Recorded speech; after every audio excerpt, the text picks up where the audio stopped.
Assalamu alaikum fam, hope you're doing fantastic. So this section of reading about Genghis Khan was pretty intense. I thought it was like, wow. So one of the interesting things how Genghis Khan, when he went to first loot a city, when he went to sack it, he would first execute all the soldiers. Then he would get the population and divide them by profession to put them to some use to, the territory.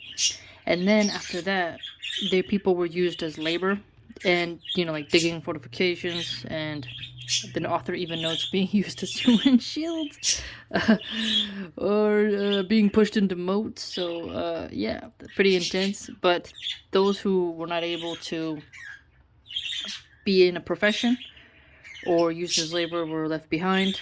And, they didn't really care about them.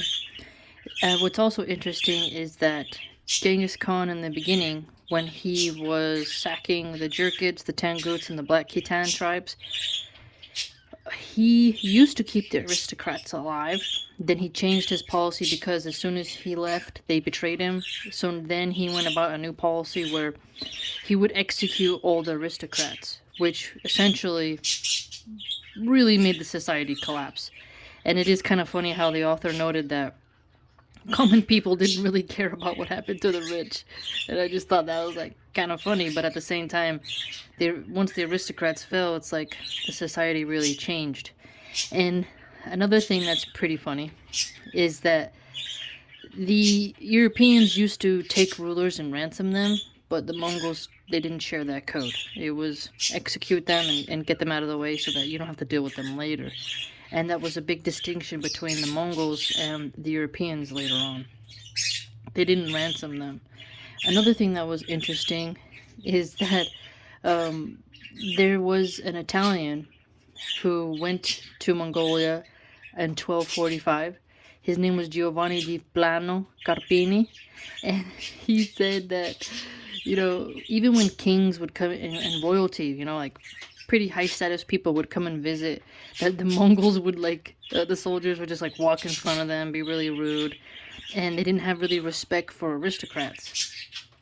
And that Genghis Khan didn't recognize titles given by others or titles that were given in the past. He would only recognize titles that he had given people. And so I thought that was pretty interesting. So Giovanni di Plano Carpini complains about it, and I would love to read those complaints, but apparently it's just Genghis Khan really did favor his soldiers above all. I mean, you can really get that interestingly from reading it so far. He really didn't want his soldiers to be killed needlessly, hence why he used a lot of different strategies. He wanted to preserve the Mongol life. It wasn't that they would all fall upon the sword and there would be glory in that, but it was that let's make sure we can keep as many alive as possible while decimating the enemy. So, whew, I mean, he has smashed just so much so far. Just 113 pages into the book, he has collapsed cities, wiped out families, survived assassination attempts, and he had to take on Jamuka, which was his friend, and whose friend betrayed him, and then later they became friends, but they still killed him.